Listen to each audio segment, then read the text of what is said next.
Hello again, everyone. Thank you so much for joining us for this virtual farm field trip. We are live today in Buxton, Oregon. My name is Hannah, and I am a student at Oregon State University studying agriculture. I'll be the moderator today. Before we start our tour, I wanted to go over a few logistics to make sure we have a great experience. We've muted everyone, and everyone will remain muted throughout the tour so everyone can hear our tour guide clearly. If you have questions, you can send them to us using the chat feature. Please only type questions to us in the chat. This will help us see the questions and ask as many as possible. It is now my pleasure to introduce our host and tour guide for today's virtual field trip, Lyle Purinton. Good morning. I guess since we're on, I'm just going to start right off. This is my sawmill. This is what we'll be actually milling up a log on. The logs I'm sitting on basically come from, well, I do a lot of salvage, storm damage salvage. These came from a snowstorm that we had over Christmas. Before we get started with the milling, we've got a damaged tree just up the hill a little bit here. We're going to walk up and fall that so you can see the process of getting one of these on the ground. It's marginal as far as size wise, so we may not put any of it in front of the mill. It'll probably wind up being mostly firewood, but let's go ahead and get that on the ground real quick, and then we'll come down and fire up the sawmill.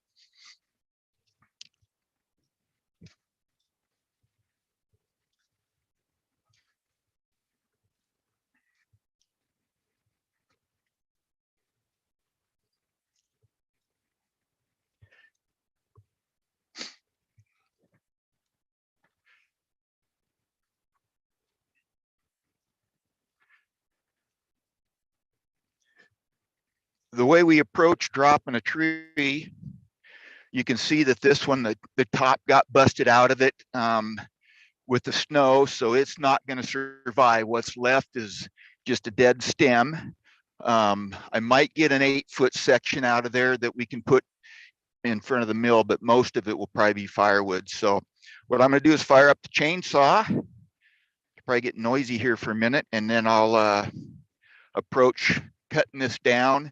What I'll do is I'll put a notch on this side because we're going to head it that way so that the tree's got a gap here to close, and then I'll put a back cut in to drop it about where the top is sitting. I've kind of got this fence in the way, but we're not going to worry too much about that. So it's going to get loud here when I start this saw.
So if you kind of stay back over there and that way, yeah.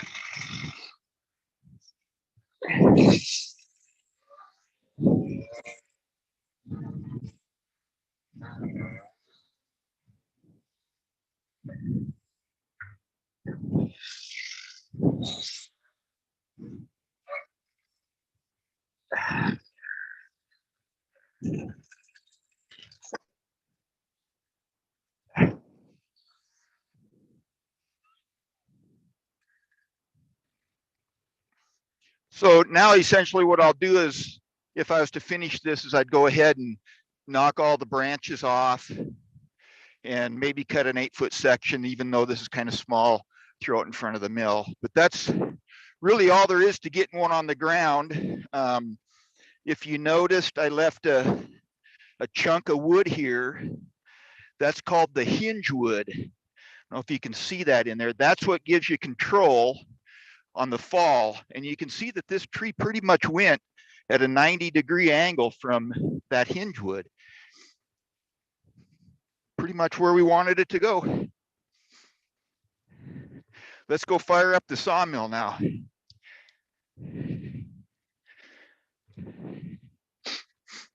Okay, while you're walking, we have a few questions. The first one is, how many trees do you cut a year? Well, I don't cut a whole lot. I've probably take somewhere around 100 to maybe 150 trees a year just in thinning and cleaning up the storm damaged ones like that.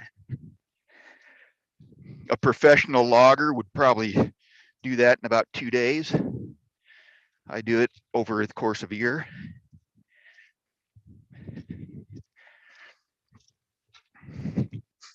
Okay, another question is, what are the logs used for? Well, I'm going to turn them into, if you look at these logs here in front of the sawmill, those trees get turned into these logs. So I'll either mill them into lumber, which would be 2x4s, 2x6s. If it's a big enough log, sometimes I'll turn them into beams. If you look, if I was to tour you through my barn, all the lumber in the barn I milled came off of wood from this place. We do a lot of 1x6 boards and make tongue and groove. We'll show you some examples of that. And then firewood. That tree I just fell, a good portion of that's small enough it'll go to firewood, either a bulk by the cord, or we sell a lot of firewood to the New Seasons outlets in Portland in a bundled package through the Oregon Woodland Cooperative. But let me go ahead and get this log rolled on, and I can still take another question and talk while I do that too. Okay, what kind of trees do you use? This property, we have a lot of Doug fir. We've got alder, which we're going to saw an alder log today. There's some hemlock, a little bit of grand fir, some cedar, and then there's also maple. And I mill all of those.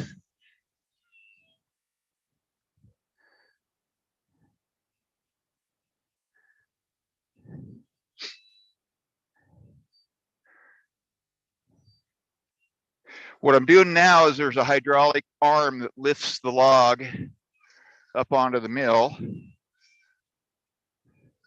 And sometimes if it was a rounder log, it would have rolled all the way. But this log, you can see he's kind of got some bow to it, which is going to make it a little harder to mill up than a real nice straight log. But that's the beauty, I guess, of me doing a lot of this myself, is that log would suffer quite a deduction if I was to sell it to a sawmill, a commercial mill. The sweep that's in it indicates that there's stress in this log. In other words, it didn't grow straight up and down. It grew out and then reached straight up. So it has a curve to it. It was overcoming gravity, and so there's going to be stress associated with that.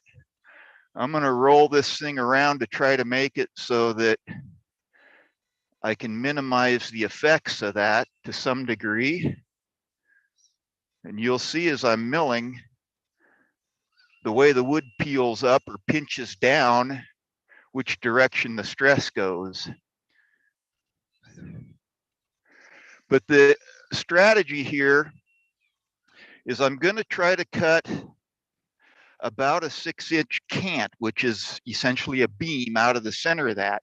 So I'm going to take boards off each side, and then once I get down to that 6-inch beam, then I'm going to slice that 6-inch beam into 1x6 boards, like you'll see at the end when we look at some of the product that comes off of this.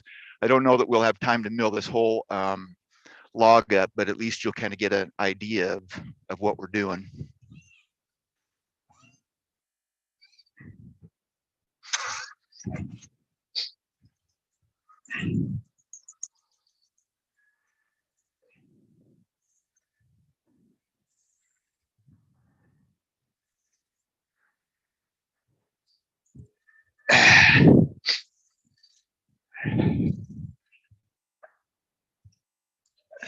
Nine.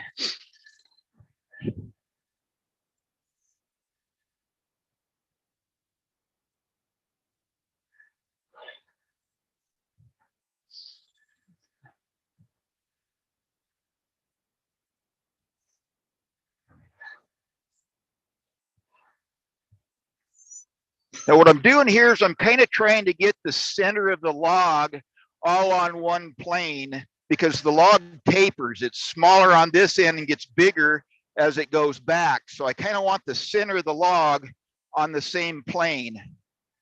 It helps with those stresses that I was mentioning earlier. And since I'm kind of at the center at about 9 inches, 9.5 or so, I'll go up 3 inches from here to 12. That's going to be the top edge of that cant that I was talking about making. And then we'll just go up 1 inch increments until we run out of log. So there's one board, 2 boards. That's about as far as I go. If I go another inch, I'm just going to be skiffing the bark, so I wouldn't be able to make a good board. So this will be the first cut I make. I'll drop down twice, and then we'll have one side of our cant made.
I'll go ahead and pull this slab off so you can kind of see what the inside of this log looks like. This stuff here goes over into the scrap pile, and I'll make firewood or something like that out of it later. But I don't know if you can get the camera in here, but you can see this is actually going to make a very, very pretty board that's almost clear of knots. There's just one little knot in the whole thing. So it'll turn out some really nice wood.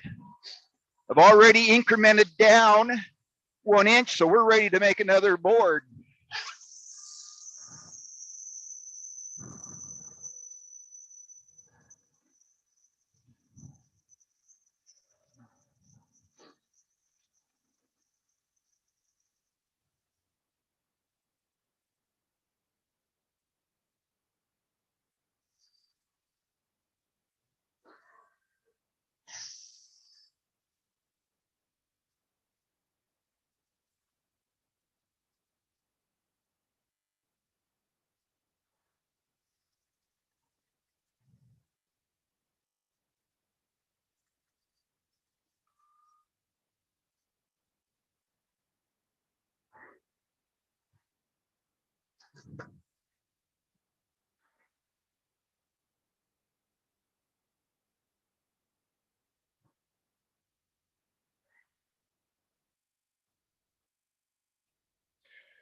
So I throw that slab off to the side because it'll need edged to make it actually into a 1x6 board.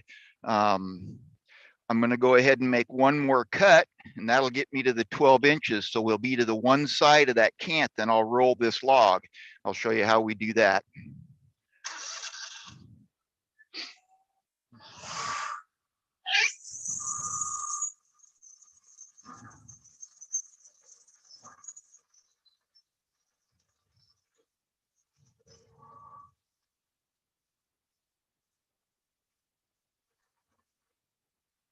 While you're cutting, would you mind taking another question?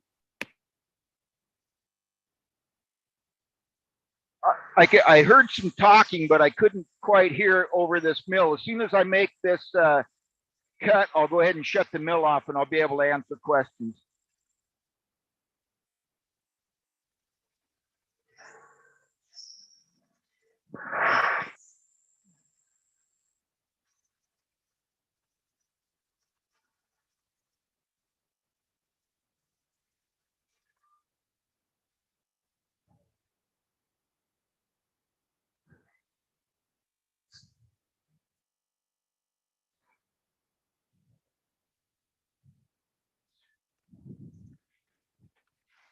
I can take questions now on any of this that we've done so far. Okay, one of our questions is, do you check for termites or any other sort of pests in the trees? Normally when the tree is a healthy live tree, there's really not any bugs in it to speak of. Now, I do salvage some dead trees that have been down for a while, and they will have bugs in them. Normally, when the wood gets dried, they evacuate it. The other way to get rid of the bugs is to kiln dry it. They can't take the temperatures in the kiln as well. Okay, another question is it a wire that's used to cut the tree or a blade? It's a blade. It's actually a band blade. I get about 3 sharpenings for the blade, and then it's pretty much worn out, or sometimes they'll break when you're milling. That always wakes you up. But now you can see what we've done is we've rotated the log to where we've got a straight side up against the side supports of the mill. And I'll probably only make about 1 cut here, and we'll be at a face that's 6 inches wide, and then I'll roll it again for the next side of the cant. So let's go ahead and make 1 more cut anyway. Get the log turner down out of the way so I don't hit that with the blade, because that always causes grief too.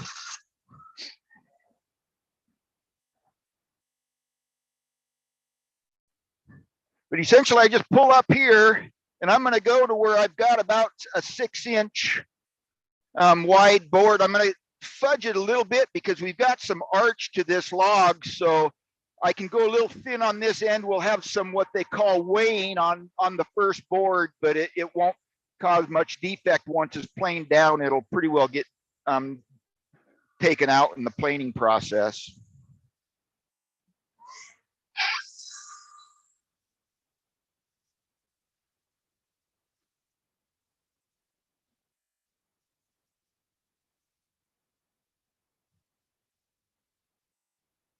See the stress? That's the stress I'm talking about, how that thing's raising up. With that going up, this log wants to go down.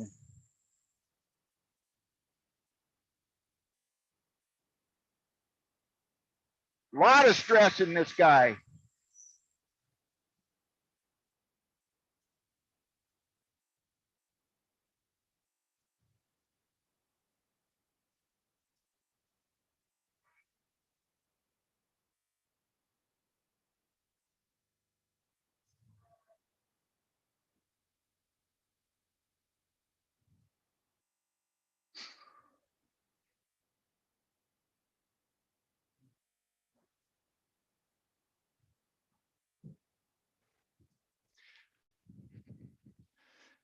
Now we've got 2 sides of our cant made.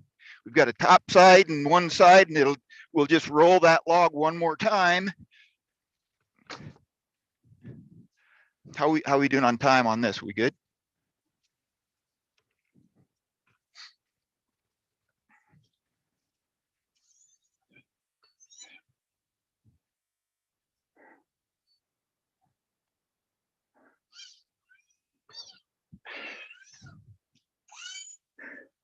Sometimes the logs, when you go to turn them on this square side, are just kind of at the wrong dimension to where you got to help them out a little bit. The log turner doesn't want to deal with it.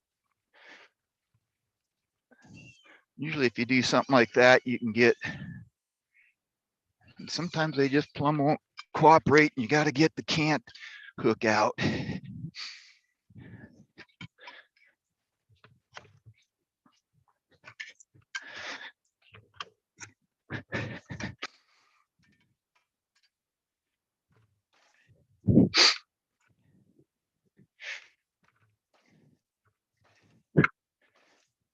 And we'll see if I can get it to.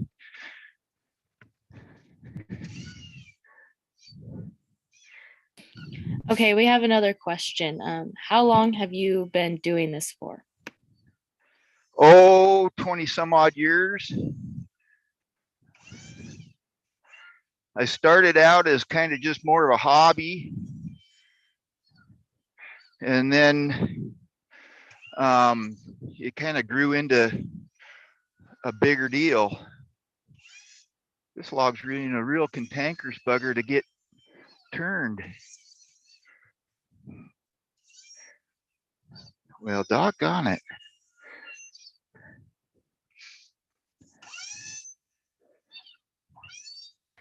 Okay, another question we have is, has the increase of lumber prices benefited your business?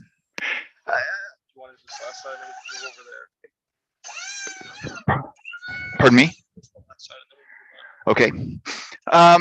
It has benefited it in that, for instance, there's more people wanting their own logs milled into lumber now because it's cheaper for them to supply the logs. There's so milling other people's logs, that volume's gone up in the last in the last year. In the 20 years I've done this, I've never been able to compete with Home Depot, for instance, on 2x4s and 2x6s. Until this year, the price has gone up to the point where I can manufacture a 2x4 and a 2x6 and sell it cheaper than what Home Depot is, and I can still make a reasonable profit for myself. So it's helped me in that regard. I don't think it's long to last, though. I think things will eventually stabilize out, and it'll be more like it was, say, 3 years ago. But we'll see. You never know.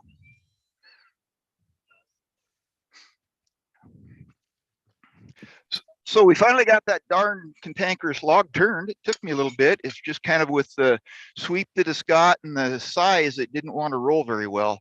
We'll go ahead and I'll start off at 6 inches for that cant, and I'll work my way up 1 inch increments to make boards similar to the ones that are already setting off there.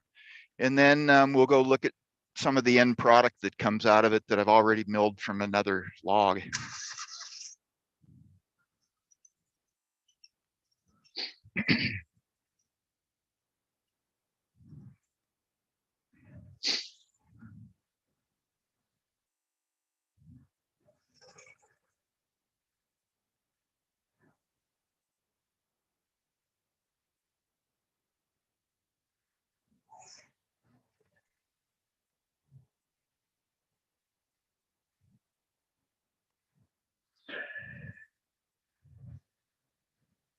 So there's the mark for the 6 inch cant.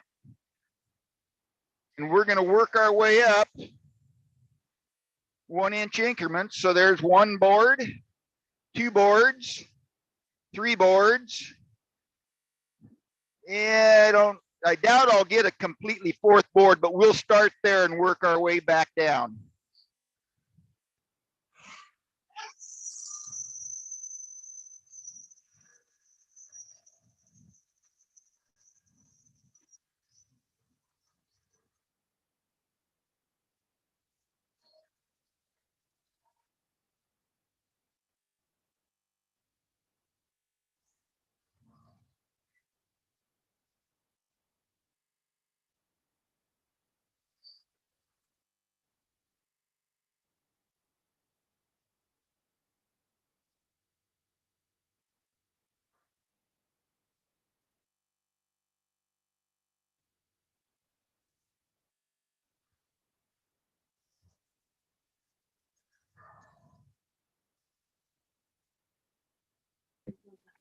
Okay, we have another question for you.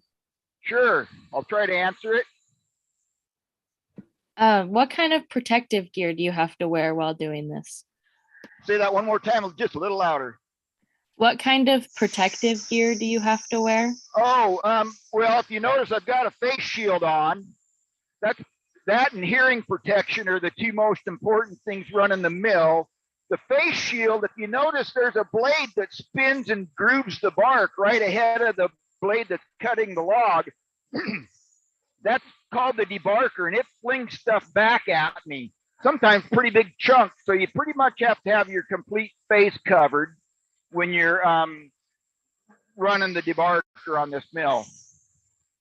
When I fell the tree earlier, there you need to have some chaps on too to help protect your legs just in case you get into it with a chainsaw. Chainsaw is pretty dangerous. That tree falling is probably the most dangerous thing that I do on this farm, really. Okay. Okay. Another question is, how many boards can you get out of one tree? Boy, that all depends on the size of the tree. A big tree, you can get a lot of lumber out of a big tree. A smaller tree like what I'm working here, I'll get probably 15 to 16 of these 1x6 boards out of it. I'd only get maybe 8 if I 2x6s if I was cutting, say, 2x6s out of it. Okay, I'll make one more cut.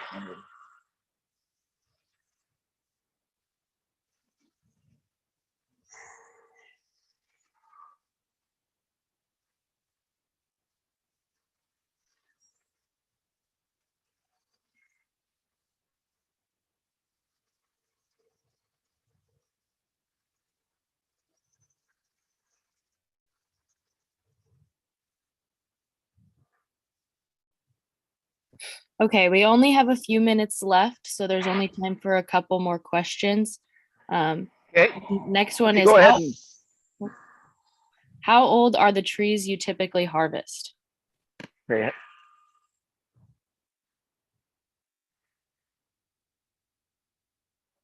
So the trees predominantly, if you look around where we're sitting right now, these smaller ones were planted when we purchased the property about 25 years ago.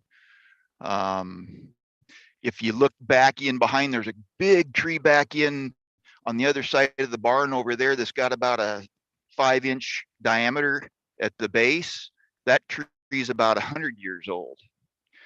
Some of these taller trees that you see up over the top of these young ones, they're in the 100-year-old range as well. So we have trees on the property everywhere from, well, we planted seedlings this year in pieces, parts of the property. So they're a year old up to about 100 years old is the range of the ages on this particular property. With this log that we're milling now, I've got another cut or two to make, and then we'd be down to that 6-inch cant. Then I'd flip it up and we'd slab out boards. Essentially, this is what you'd wind up with, is a stack like that from that, because that's exactly how I milled the last log right before this one. This is an example of the alder in a 1x6 board that I'll make. Actually, what I'll do with those is I'll make a tongue and groove board. That's what this is. So this is a tongue and groove for wall paneling. It's got a groove on one side and what they call a tongue on the other. Great for ceilings, wall paneling. That's out of this alder. I do the same thing with the Doug fir. That's a tongue and groove. So essentially, if I don't already have a market for an order for specific boards to make, I just make this tongue and groove, and I can usually sell the tongue and groove and do okay with it. I still do a lot of, here's an example of a 2x4, came out of a Doug fir off of this mill, and then underneath it is a 2x6. Just as some examples of product that we make off the sawmill. Okay, our last question of the day is, what is your favorite thing about your job? Favorite thing about my job is I'm out in the fresh air. I don't have to commute into Portland. I get up in the morning at daylight and I mosey outside and do what I want to. My wife kind of claims I'm funny to watch because she says that I'll pick up a rake and rake for a while until I stumble over a shovel, and then she'll see me shoveling for a bit until I step on the rake again, and then I might rake until I stumble over a chainsaw, and then I go thin some trees. And so it's a wide variety of stuff. I do one thing for a few hours and then move on to something else for a few more hours, and I go in at night and I'm exhausted. So it's a good life if you like being out in the woods, see wildlife every day. The view from my office is pretty nice, actually. Anyway.